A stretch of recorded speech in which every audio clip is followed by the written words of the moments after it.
The advice and opinions expressed by the host of Autism Live and her guests are meant solely as suggestion and should not be in any way construed as child-specific advice. Any choices you make in determining your child's treatment are completely at your own discretion.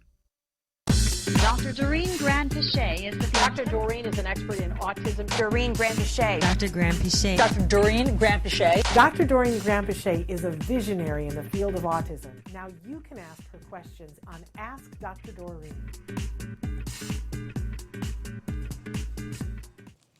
Good morning and welcome. It's Ask Dr. Doreen, and we're here with Dr. Doreen Granpeesheh. Good morning. On a very big day. It's a huge day. We're so It is excited. a very huge day. I'm just glad it's finally here.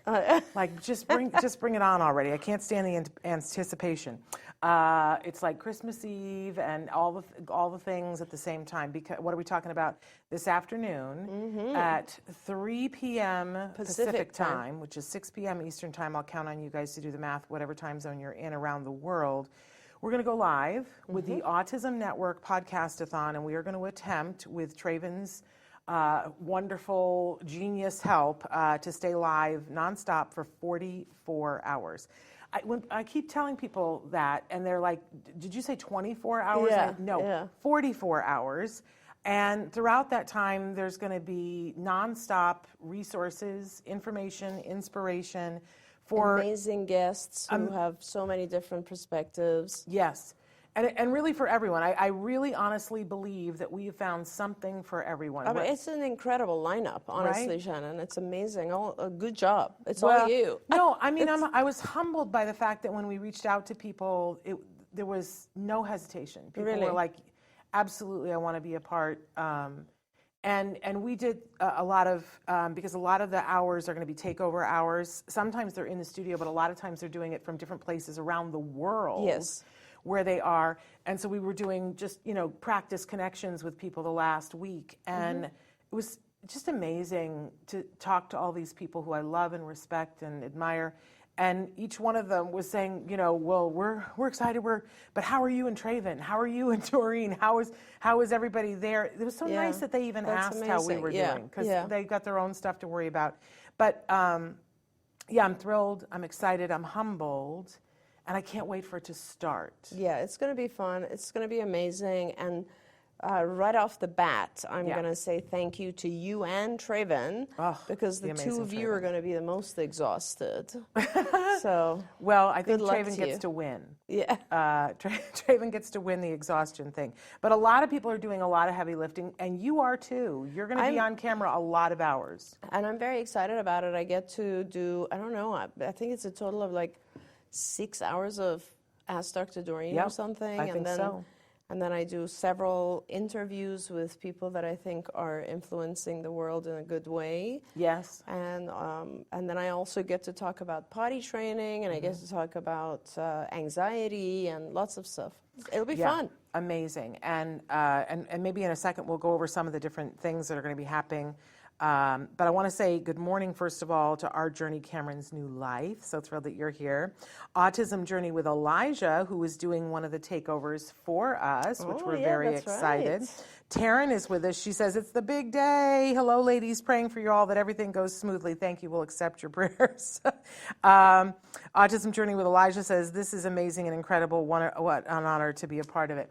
Well, it's an honor for us that you're a part of it too, and you're one of the people who, I said, would you be interested in doing this? And no hesitation. Yes, I'd love to do that. It's amazing, and I'm hoping that some of our regulars will see their names when we're doing the show, because it always gives me so much energy to see the folks we know. Yes. And I want to point out, whenever you're going to do something, you hope and pray for a slow news day.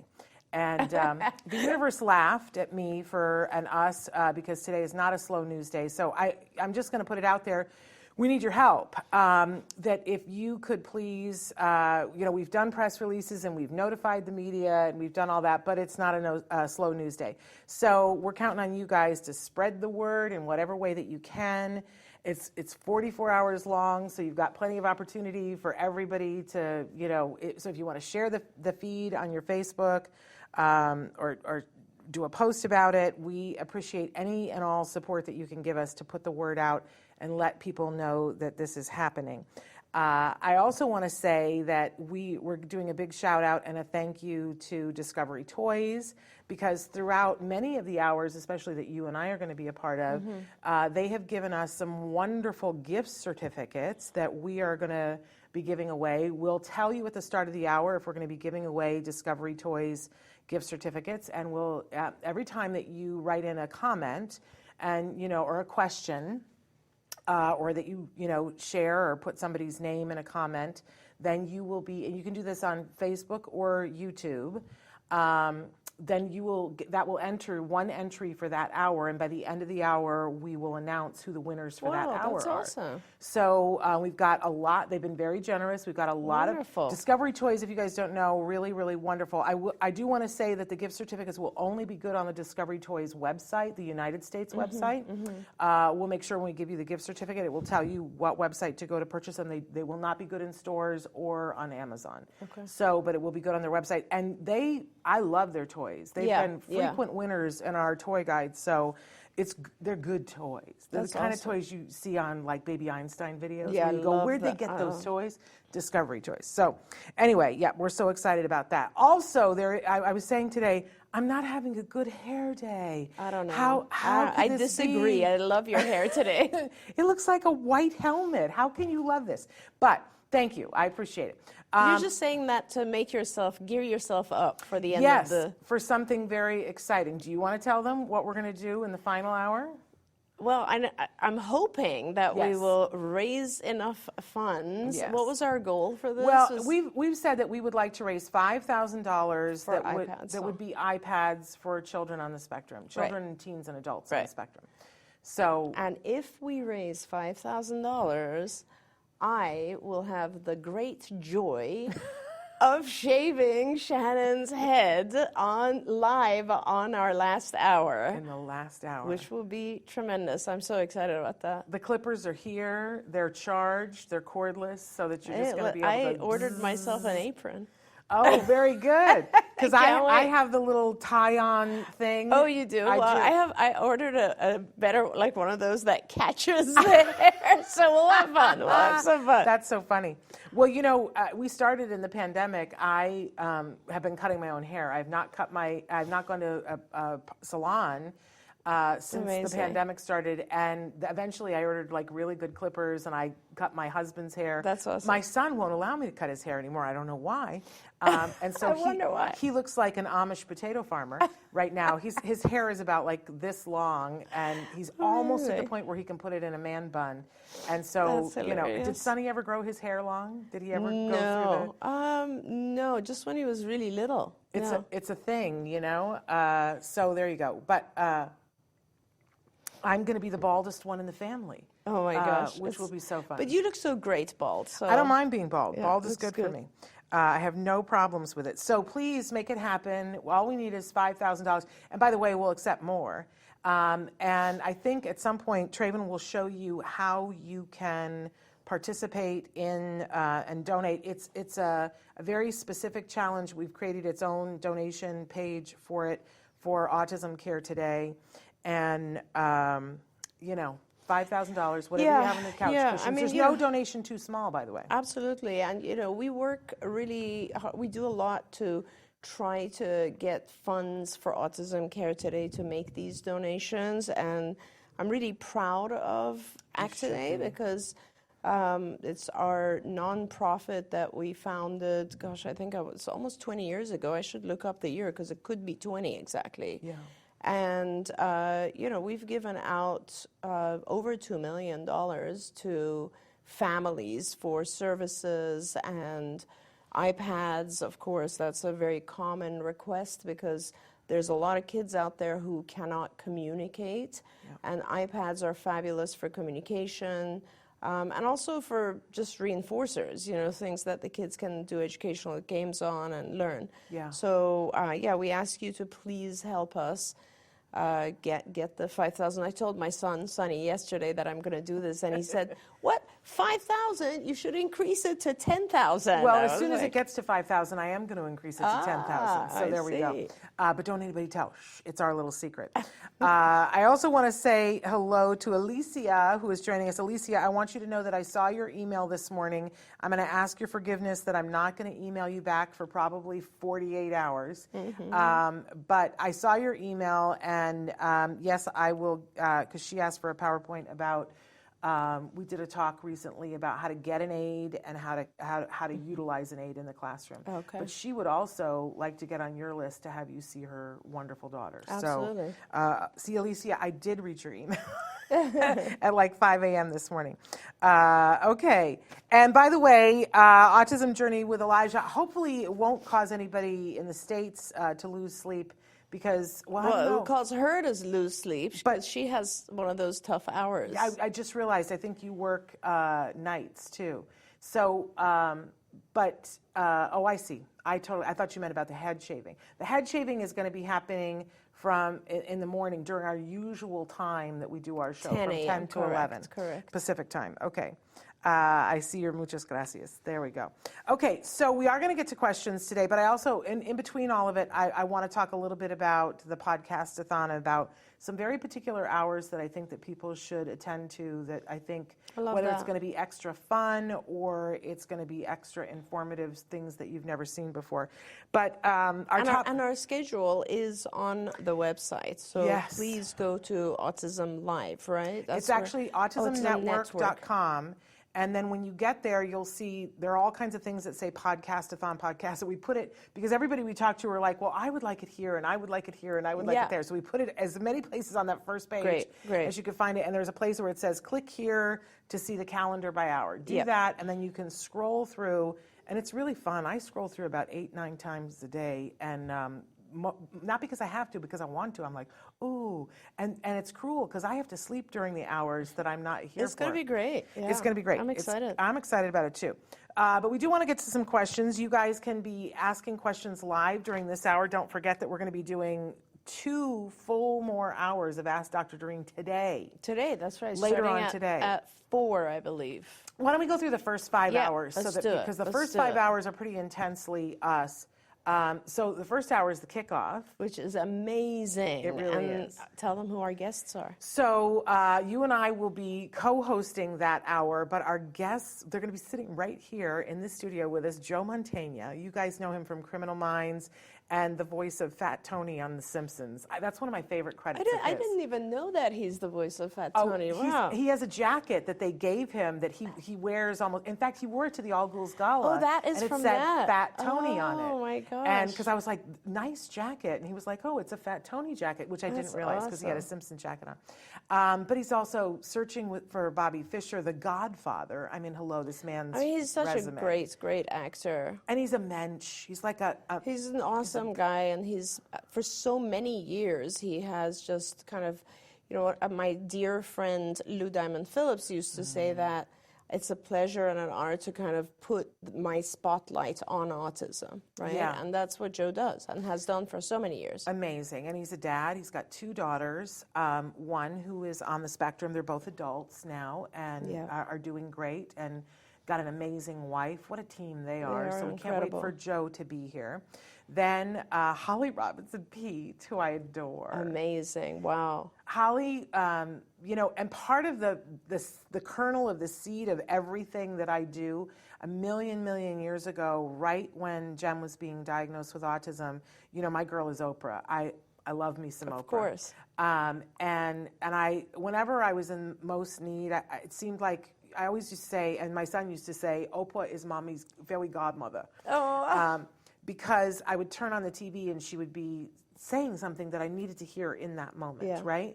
And I turned on the TV, and there was Holly sitting there with Jenny McCarthy talking about autism. Right. And it was a life-changing day for me. It changed, and Holly said something that changed everything for me. Yeah. So I've always loved her. And if you guys didn't see her on The Masked Singer last week, you have to Google it and look it up. We're going to talk about it today.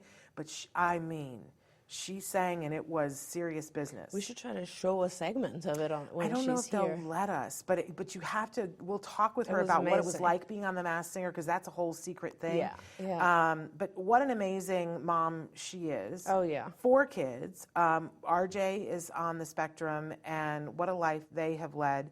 And she's got a powerful new role at Hallmark, where she's doing a lot of things and getting Hallmark to be inclusive and subject matter about autism. So we're thrilled that Holly's here, and we're going to talk about that singing thing, because I see an album in her future. Amazing. I mean, there's no way that can't happen.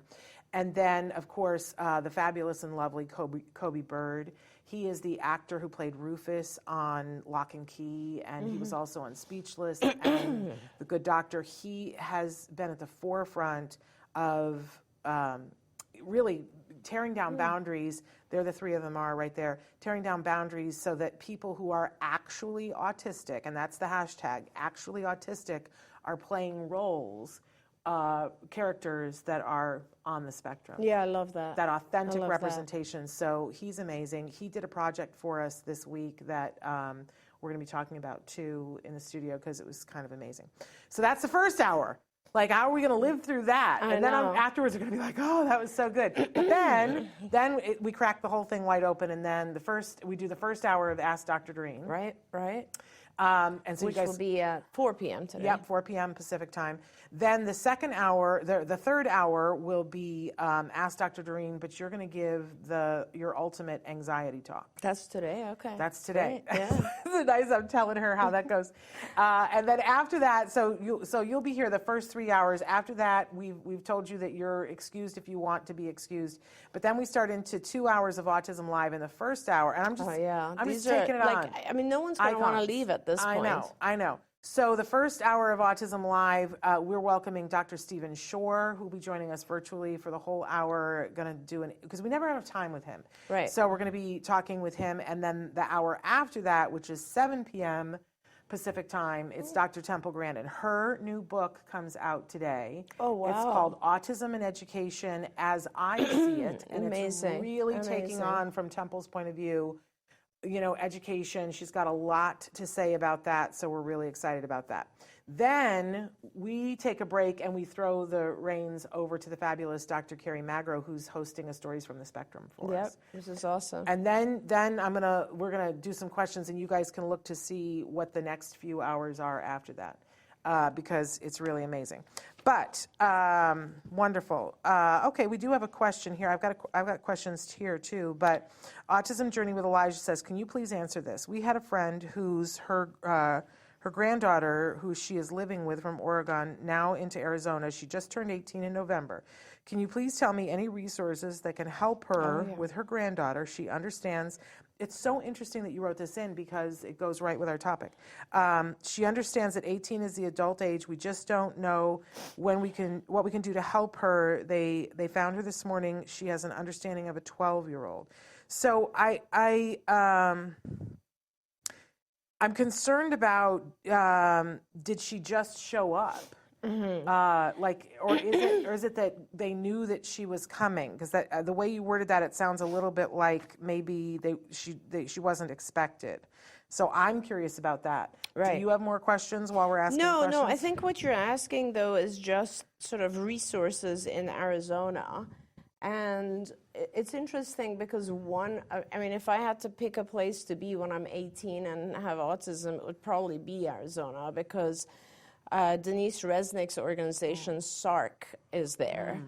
And I'm not going to attempt to say the exact acronyms, what SARC stands for, but it is SAARC, I believe, and they are in Phoenix, and they might have other locations as well, but Denise is a mom who founded this organization, and she does fundraising every year, and they were one of the very first who developed a center for adults. And so they have programs and education and training and therapy and resources, and everyone in Arizona, especially if you're in the Phoenix, Scottsdale area, everybody knows SARC. So I would definitely get in touch with them, and I'm sure they will guide you the right way. There you go. Wonderful. It's an amazing, and it was amazing that you brought up the grandparent thing, because our topic today was about involving everyone. In our first question, I am a grandparent, and I would love your advice on how to support my daughter. Her son was diagnosed with autism. What do I need to know? Yeah, it's wonderful. It's really, really lovely to have parents who want to support their children who have children on the spectrum. It is, as we all know, it takes a village. And there's lots of different ways you can support your child and your grandchild. I would say probably it would be important to start out with, actually one of our guests who's coming on this, I think maybe tomorrow, is Steve Edelson, who runs Autism Research Institute. And honestly, I mean, it is called Autism Research Institute, but it is one of the most effective and just comprehensive resources for information. Their website has always, and I've known Steve for, I think 40 years or so, but their website has always been a fantastic resource in providing information. So I would start with a place like that. I would go on the website, learn about autism, learn kind of what the symptoms are, but then also learn, more importantly, about the treatments that are available. Obviously, the number one treatment that has been approved by the Surgeon General and is therefore also funded by medical insurance is ABA, or Applied Behavior Analysis, which is critical for a child, especially when they're younger. Speech therapy, occupational therapy, particularly of a sensory integration mode, dietary interventions, so vital to learn about that as a grandparent. Yes. And of course, then I think the biggest thing I could tell grandparents is to be open-minded and really listen to what the parents of the child want. You could be someone that they can shoot ideas off of and have dialogue and discussions, but I think you don't want to add stress. And too many times I've seen grandparents have their own plan and their own path that agenda? They think that they think is the right thing to do, and it's not always the thing the parent wants to do, and that just produces additional stress for the parents, because they already, you have to realize that as a parent, and most of our viewers are parents, it's very hard, right? It's hard to figure out what the right thing is. It's hard to do the right things and not do the wrong things. It's hard to know how much of the right thing, which provider, what's right for my child, et cetera, et cetera. There's so much advice given to parents, and yet there's no one direction. So they have to be the ones figuring it all out. So if you can help them with the research and just let them kind of read through it and make a decision and then support them with whatever they decide, that is probably the biggest help you can give. And then the other thing I would say, Shannon, I'm sure you'll agree with this, is if you can give them respite every once in a while. Like, parents of kids on the spectrum are exhausted, they're tired. And if you can give them time off, if you can take the child and allow them to just rest and, just take care of themselves, that'll be a huge help. Yeah, I totally agree with that. Although the one asterisk I would put is that it kind of takes the two things that you said and put them together, is that when you're doing the respite, make sure that you're doing it to the letter of what they said, whatever the agenda that the parents said. Absolutely right.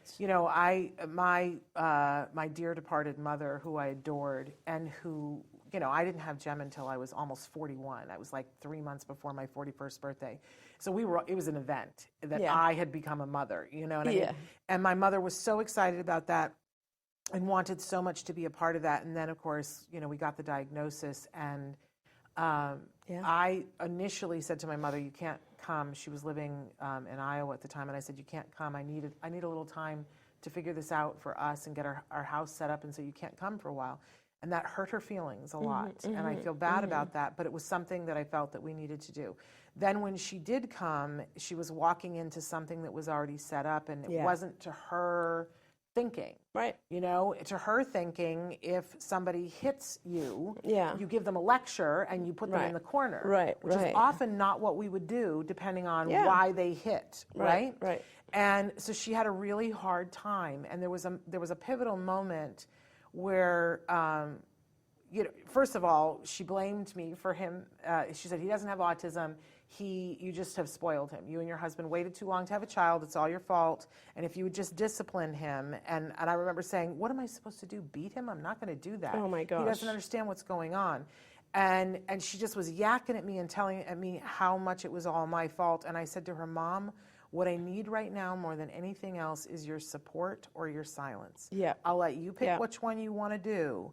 And of course, in true fashion of my mother, who was a character, she said, well, I guess I'll have to be silent because I can't be supportive. Yeah. So I'm going to sit here and be silent, although I'm going to chew my tongue because I'm going to sit here, you know what I mean? Oh my gosh. And I just let her have that.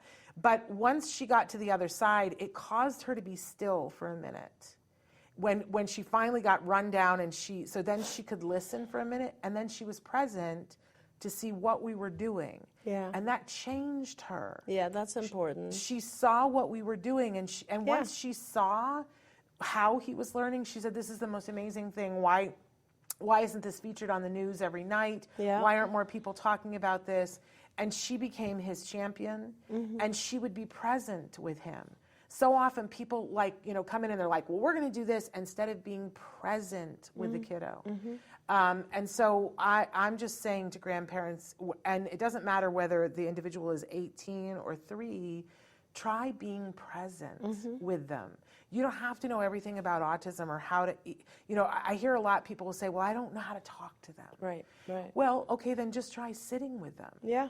Try, doing something on the table. I watch you when you're with a kid with autism, and it's not a brass band. You just zero in on them, and you're there with them, and you're listening to them. Yeah, and that's all you have to do, really. It's just be present. And I mean, it helps if I think a lot of people, Shannon, feel uncomfortable because they don't know how to react or respond. Yeah. And I think it's important if you learn the language, which for me is like 2 things help me. One is knowing ABA helps, because I think knowing ABA is the language. But the other thing is just always putting yourself in the individual's shoes. Yes. And just like, if someone is showing that they're, I don't know, disturbed or something, then thinking, oh, maybe it's these lights. Maybe it's... And asking them, what can I do? Are you okay? Do you need something? Should I turn off the lights? Should we go?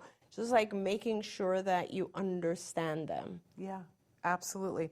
So 100% is written in and says that they are, in fact, the grandparent of the person, the 18-year-old. She wanted to come and live here with my daughter. Her dad took her when she was a baby and told her nothing about us. I'm so sorry. She was connected to my daughter at the age of 16. Her dad gave us no background. We finally, after 2 years, have gotten medical background. She is getting DDD services, and her diagnosis is autism, ADHD, depression, and anxiety thus far.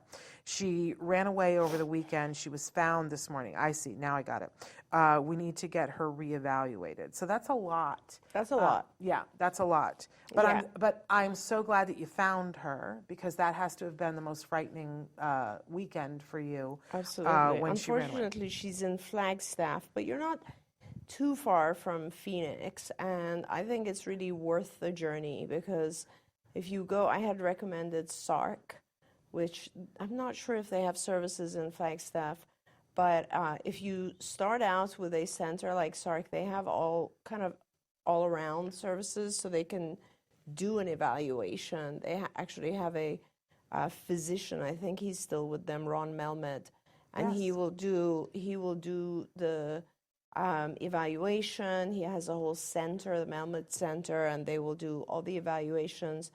If there is a need for medication, such as if she has depression, anxiety, then she might need to be on medication, and then they will also connect you to people who can do the ABA and speech, whatever she needs. She might, I don't know her functioning level, but she might need psychotherapy. Whatever that she needs, they can help you find. We recently had Dr. Melmed on the show, so Okay. you can look and just There you go. search on our channel and you can see our interview with him. But he is very much there and loves working with adults, so check that out. I also want to say that our journey, Cameron's New Life, says my employer's grandson was just diagnosed. How can I support her and her family? Which I mean, what a wonderful, wonderful thing. They also note that they've shared the show with her and my book as well. Great. I hope Dr. Granpeesheh's book Great. as well. And they also commented that their mom and son were soulmates even without words. So much of communication is not words. That's right. That's very true. And I think it's just, again, with new parents, helping them, and especially you as a mom who's connected to so many others, I think just helping them with the core resources. You know, Shannon and I often talk about, and we intended to do if we didn't have all these other million things to do, but we've done a talk several times. We intended to actually turn it into a book about kind of like the 10 things. Oh, it's happening. Yeah. It's on. Like Donkey Kong. It's right. happening. We'll do it. And it's like the things that you just need to make sure that they attend to. So, you know, have them make sure that they are able to get a good assessment so that they have an understanding of their child's skills and areas of need. Make sure that if they have biomedical issues, like whether it is gastrointestinal inflammation or any allergies or anything like that, that is taken care of and seen by a functional medicine doctor. If they need to be on a diet, make sure they are able to reach a good dietitian or nutritionist. Make sure the child is sleeping. That's a big, big, big one. A lot of times we just ignore that. Sleep is super important. And make sure that if they are doing a diet, you're also keeping them off of things that are just unhealthy for everyone, like food coloring and sugar and all that sort of stuff. And then make sure they have access to things like speech and occupational therapy and ABA, of course, and parent education. And if you can help them find those resources, I think that's a huge, huge help. Absolutely. I love that they say with my employer, I just listen a lot and share my experience with her, trying to keep things at a professional level too. Because, everybody needs something different and you don't know, and she may not know what she needs yet. And so listening is a great thing. But I love that, thank you for sharing my book with them. And you know what else? You can tell them, I know her. If you ever have a question for her, I know her. Yeah. And then, of course, we always have your book on the set, except we don't right now because they wanted to know the title of your book, which is always a mouthful. Do you remember it? Because it's a mouthful. I think Traven's looking for it right now, and he might we bring had it them up. all over the set. I'm actually not sure that it is the right book for parents because it's so scientifically written that... I think it's for when you're further along. Yeah, and also if you're like a professional in the field, but if you look up my name, I'm sure on my website there's copies of it. But what I was going to actually say is that, we talk about all the resources, right, and all the things, but that's assuming that the parent is like ready to go. Yeah. And a lot of times we forget that parents have their own issues, right? And like that's the reason that I'm doing this talk on anxiety, because it's not just that our kids suffer with things like depression and anxiety. The parents obviously do. Yeah. And we forget that sometimes in the beginning, especially when a child is diagnosed, what they really, really need is just someone to hold them through the fear. Yeah. And there's just so much fear associated with this. And parents, are often thinking, thank you.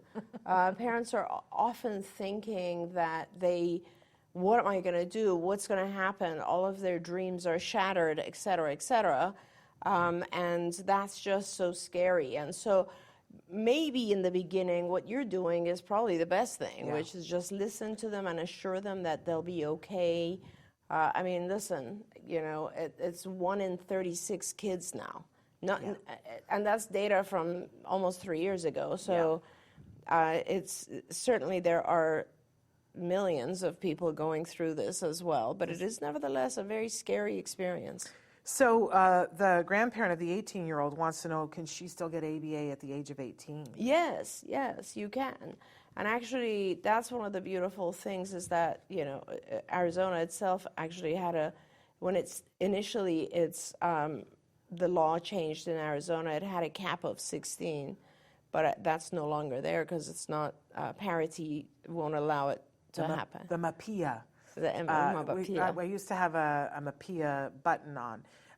Because, you know, we ran around like a bunch of people for a lot of years, and we really, really hoped that ABA was going to be a mandate in all 50 states, and then it became clear that we were going to have to get it individually in each state. Right. And a lot of states passed things, and they put caps on things and said, you know, you can only have this much therapy until the time that you're 7, and after that you can have this much therapy, and it ends at 16, all these arbitrary, ridiculous things that aren't shown to be, you know, anything based in science, but it was what got put into law.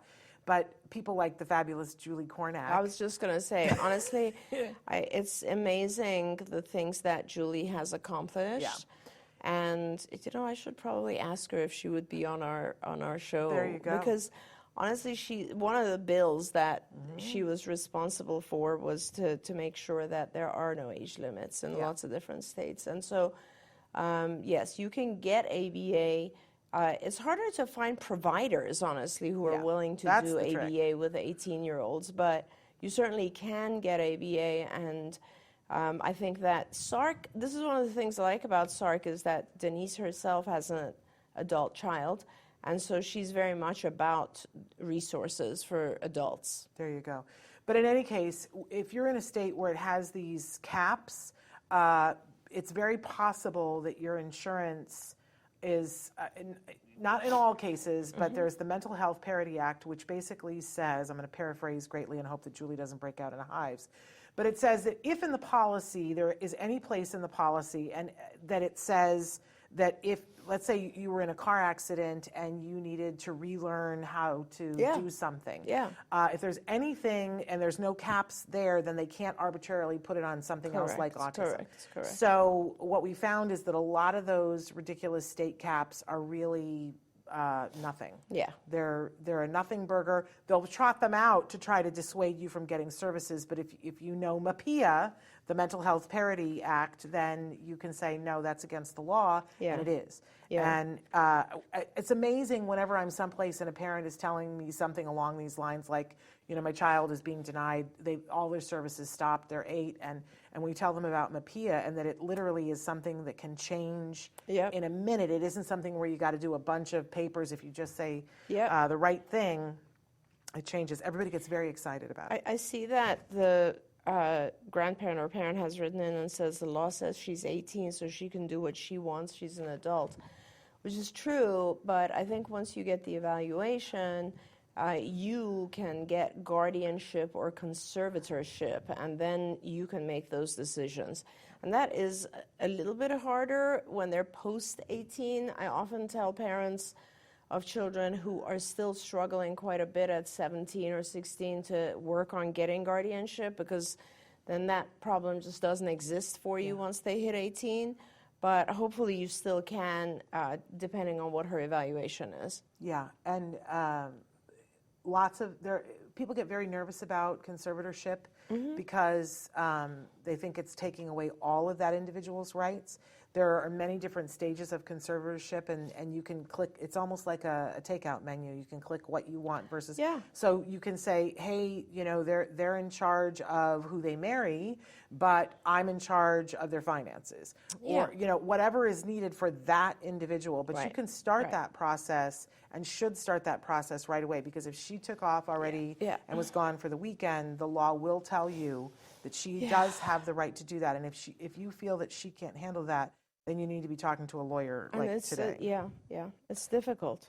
the great Bonnie Yates would recommend to you COPAA.org, which is the Council of Parent Advocates and Attorneys. Yes. COPAA.org. You can go there, put in your city, and they will make recommendations about people who, we can't say carte blanche that everybody on it is great. Very often, they are people who are parents of individuals that were special needs. They kind of get it in a different way. They're priced a little bit more appropriately. So they're a great resource if you're looking for anything legal, COPAA.org. That's awesome. There we go. Okay, we did have another question that somebody said, help. This is the opposite side of the equation. Help, my mother-in-law does not think our son is on the spectrum, even though he was given a 3-3 rating. How do I get her on board? Oh my gosh. I know. Well, maybe tell people what that 3-3 means. Yeah, so 3-3 means pretty severe. In other words, this individual needs the most amount of support available to them for both their communication, social communication abilities, and also their ritualistic, stereotypical abilities. So that means that they're showing a lot of symptoms of autism. And I don't understand why they would not accept the diagnosis. Perhaps the person who gave you the 3-3 diagnosis also must have written a report.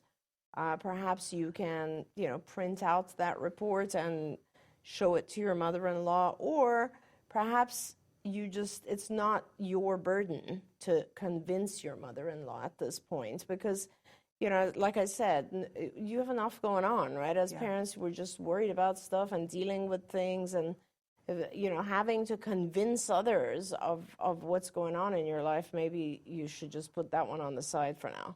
Yeah. Because, go about and do your thing. You know what you're doing. You've already got the diagnosis. Move forward, get your services. And as Shannon said, sometimes the grandparents change just by seeing the effect of what you're doing. Yeah. I'm a big fan of editing. And when you have extra things that come into your life, and when your child is diagnosed with autism, you have extra things that have come into your life. You suddenly now need to get a PhD in funding for autism treatment programs. You need to understand the legal laws around IEPs. So many things. You've got to get the whole family healthy. You have all these things that you have to do, and you're struggling to learn how to be the best advocate and ally for your child. And that's a lot. Yeah. And I frequently joke and say to people, now is not the time to take on the school bake sale. You're going to tell the PTA that you're busy. And sometimes that means that there are some people in your life that you have to say, I can't right now. Yeah. And you don't even, I love that you're like, maybe that's not your problem. I mean, you just, how much can you handle as a parent? There's just, and the thing that I always want to remember is that, and you know this, Shannon, you're going through your own emotions as well. So just handling your own stuff, and possibly you have other children. Yes. And then whatever is going on with your spouse's emotions towards this, and then picking all the appropriate things for your child. It's too much. And in general, I think people mostly mean well.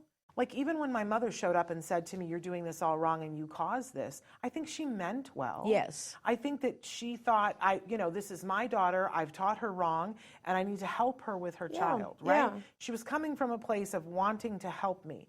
But wanting to help and helping are two entirely different things. Absolutely. And so, if we look at it from the point of view of, okay, this mother-in-law wants to be helpful. She's probably very rigid in how she thinks children should be raised. And does not want a reality in which her grandchild is on the spectrum. Exactly. That's right. That's what they just wrote. She wants the child to be normal. Yeah, yep, you're right. And so and that's her deal. Yep. That's her deal. Yep. And we can feel bad for her and sorry for her. But as you said, don't let it affect you. Yeah. You've got miles to run, places to go, things to do, and we can't make everybody happy all the time. No, right. And she will 100% come around. Yeah. This is a topic that gets written about a lot. When Jason Katims had the show Parenthood, I don't know if people remember that. I remember that, yeah. And there was a character, because Jason Katims is a dad, and so he represented in the show that he was producing. It's not the only show he's done about autism, but In fact, Joe Mantegna was on his most recent one. But I remember that there was a scene because the grandfather had constantly been saying, he doesn't have autism, he's like, like the rest, he's one of us and he's going to do this and whatever. And then Granddad said, I'm going to take him on a fishing trip. And everybody was a little bit nervous about it, and they went on the fishing trip, and he was there for maybe 2 hours and called and said, help, I don't know what to do. And the dad talked him through and said, okay, well, first, you have to tell him. It sounds like a great episode. It was a great episode. And the granddad was Craig T. Nelson, wasn't it? The fabulous Craig T. Nelson. But that show ripped me completely apart. That was a great show, It was a great show. That was a great show. I wonder if it's on Netflix or something I'm like sure it. you It's can got to stream be it available. somewhere.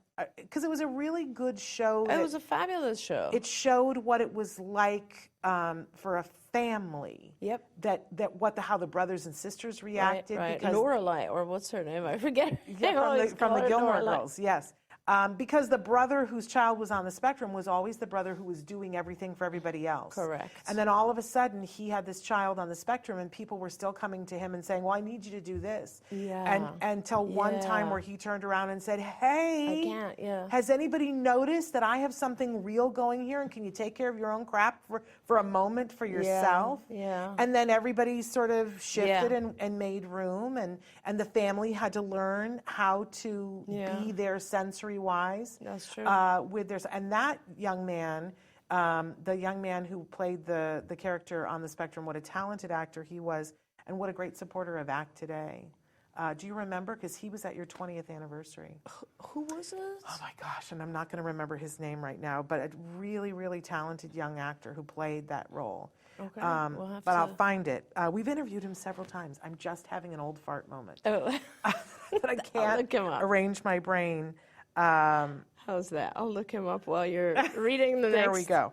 I love that Amanda Bright is here. Amanda, I'm so glad that I get to be one of your people. She posted something this morning about how she was looking for her people, and I was like, please, can I be one of your people? And so I'm happy that I get to be one of your people.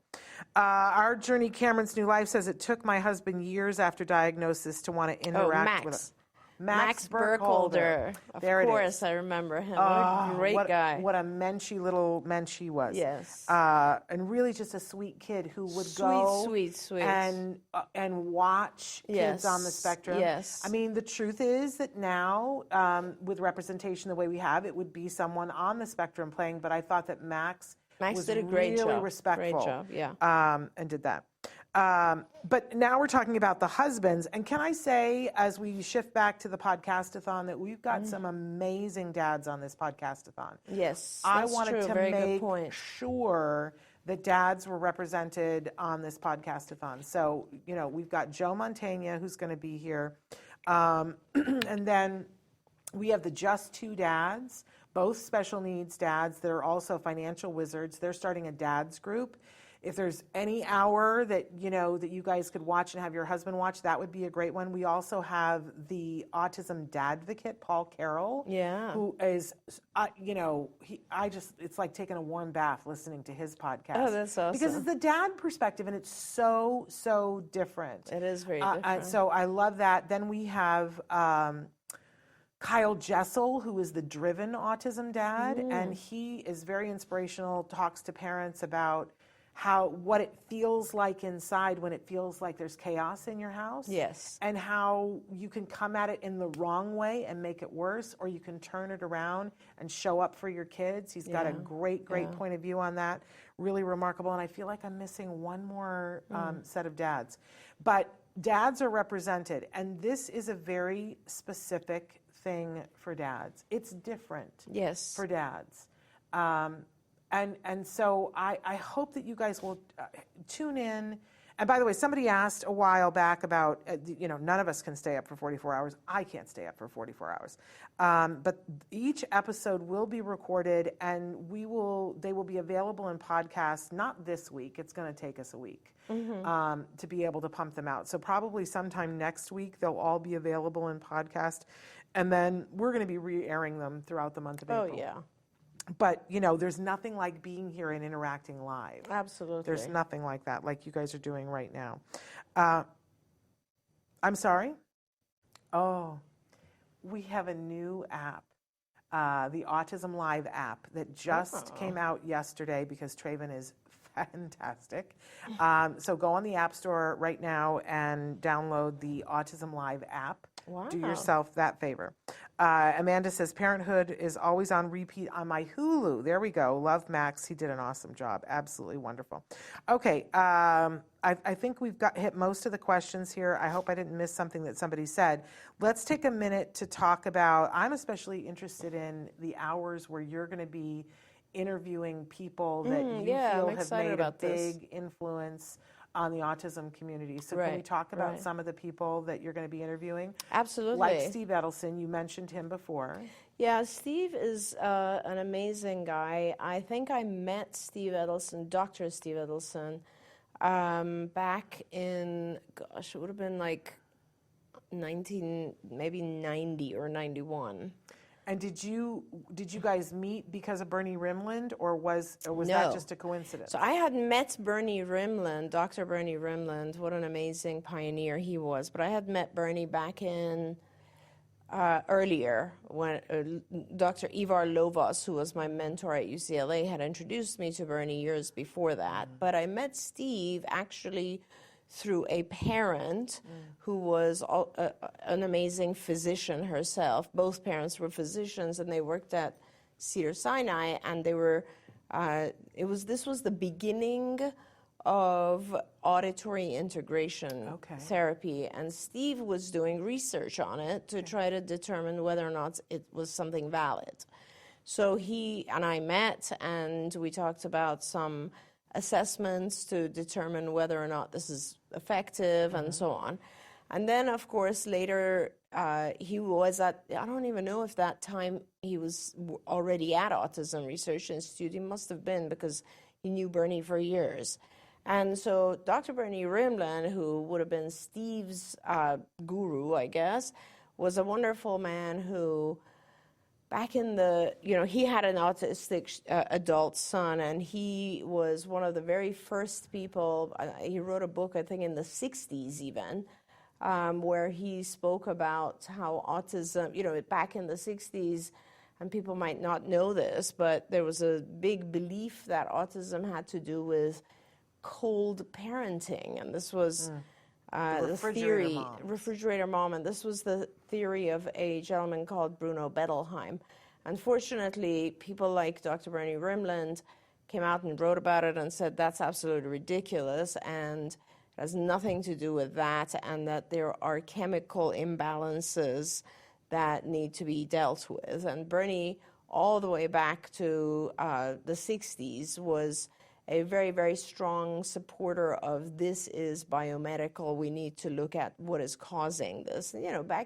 That's pretty brilliant. I mean, there's a show of Bernie. You can see Bernie being interviewed on a show literally in, I think, 64, speaking about this, and it's pretty brilliant.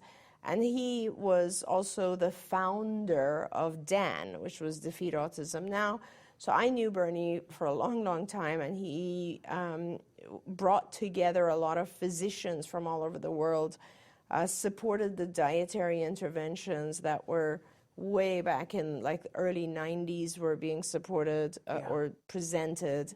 And then Steve took over, worked with Bernie at the Autism Research Institute, and then took over as their executive director, I guess, and he is in his own way quite a brilliant guy and has done a tremendous job.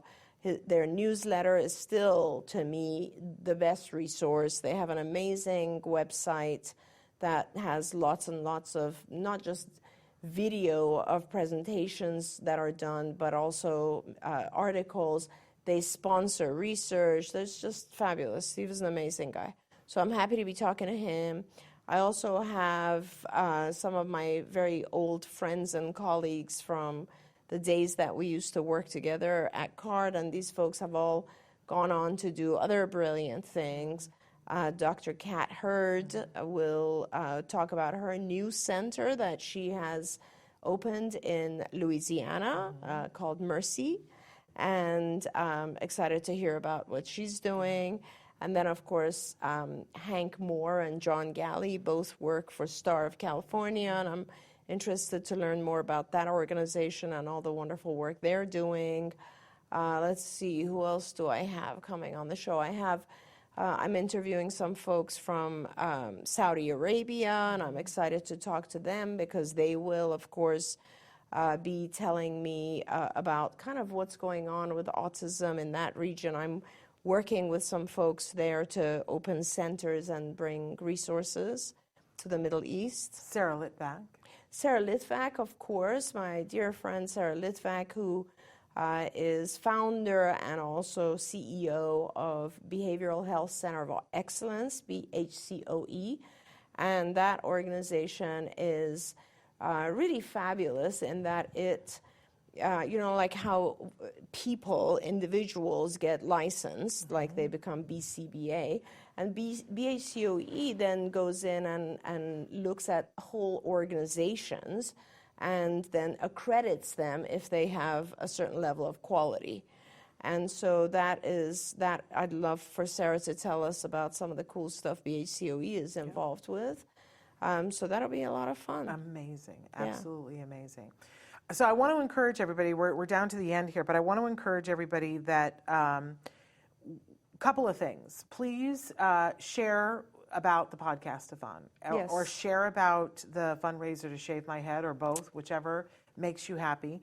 Because if you're tuning in late, if we're trying to raise money for iPads through Autism Care Today, and we have the current goal of $5,000. If we raise a minimum of $5,000, Dr. Granpeesheh will shave my head live during the last hour of the podcast-a-thon. So brass tacks here, it's starting at 3 o'clock today. That's just a couple of hours from now. Yeah. It's dizzying to me to think about how much we have to do before that time, but I'll be so excited when it starts. And an amazing lineup. We hope that you guys will check it out. Go to autismnetwork.com and click anywhere on the podcast-a-thon, look at the calendar, scroll through, chart your course of when you want to be awake and when you don't want to be awake. Because I know it's like we all want to sleep in the middle of the night, but I'm doing some pretty wild and woolly things during the night. I just am. I'm just going to say. One of the nights I'm going to play clips that I've never shown before from my one-woman comedy show. So good. That are so good. Well, it's it's a little scary. They're not meant to be shown on this kind of a format, but you guys will forgive me. And that will be funny. And that's like at 3 o'clock in the morning when I will have the teehees. Oh my God, it'll be so fun. So that will be really fun. But there's some really good content too. We've got people talking about executive functions. So if you've got a kiddo who can't, like a teenager who can do the work but can't get it turned in, or they can't think to pick up this book and that thing, you're definitely going to want to tune into that. We've got people. Dr. Mary Barbera is going to talk about building language and reducing tantrums. Awesome. You're going to talk about anxiety and potty training and everything else under the sun. We've got somebody talking just about sleep issues. Yep. Amanda Ralston is going to be here with Eric Larson talking about sleep issues for people on the spectrum and how it affects the entire family. It's so exciting. What time is that? Do you remember? That is really early in the morning for us. It's like, I want to say is it 3 a.m. for us? I think so. Okay. Okay, yeah. I think so. It's really early. So it's 6 o'clock East Coast time because they're on East Coast time. Right, so it's even early for them, but it's crazy early for us. But that's going to be an amazing hour. We've got people from the Ed Asner Center who are going to be doing an hour. Right. We've got Connor, who is a 13-year-old chef, is going to be cooking for you tonight on Cooking with Connor and Friends. So that's really amazing. We have the Spec Labs Band tonight. Oh my gosh, who's going to be there. Amazing. Then we have 3 different hosts of Stories from the Spectrum for a total of 5 different hours of Stories from the Spectrum. Dr. Carrie Magro is going to do a 2-part Stories from the Spectrum early in the morning, both mornings, talking about the 15 things that you all need to know about autism from the perspective of someone on the spectrum. And then Amy Gravino, Amy is an autism sexuality advocate and relationship coach. Great. Amazing. And so she's doing 2 hours. In the first hour, she's going to talk about what it's like for her as a woman on the spectrum, to give that perspective. But then in the second hour, that she's doing on the second morning. Her guest is Dr. Peter Gerhardt. Oh, that's fun. Isn't that amazing? Yeah, he's a great speaker. He's lots of fun to listen to. So that will be really fun. And then the other hour of Stories from the Spectrum on Thursday morning early, Tom Island, who is an amazing, he's the first Toastmaster, official Toastmaster on the Spectrum. Oh, wow. Great speaker. He's Emily Island's son. That's amazing. Amazing. And Tom's gone on to so many things. He does a lot of coaching, and he's going to be here with Rosetta Walker, who is known as the Queen of Inspiration. And Tom and Rosetta are boyfriend, girlfriend, maybe more. We'll wait and see what they say during that hour. Great. But they're going to be talking about love and marriage Wonderful. and relationships on the spectrum and what it's like when somebody's on the spectrum and somebody else isn't, and how we have to be respectful and all. Love They're that. going to tear it down and build it back up for you. I love it. Which will be I super love it. fun. Then we have all those other podcasts. Make sure that you're tuning in, because we've got South Africa that'll be joining us. We have the Chattapolis will be doing. We've got documentaries we're going to be talking about, 2 different documentaries. My Name is Siri. We got to tune out here in just. But the documentary, My Name is Siri, and then tomorrow, Nancy and I are going to be talking about the documentary Beyond. Yes, wonderful. Oh my wow. gosh, so you're much all going to material. need to know about that. So Okay. yeah, good stuff. Okay, all right. Hopefully you won't lose your voice, so we'll see how it goes. Oh, who cares? I'll be all gruff and Lauren Bacall. Well, Sounds great.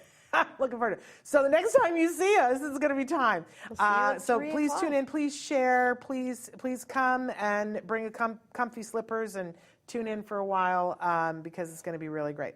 All right, thank you to all of you. Thank you. Thank we'll you. see you later on today. Until then, give yourselves a hug from me and one for your kiddos too. Bye-bye for now. Bye, everyone.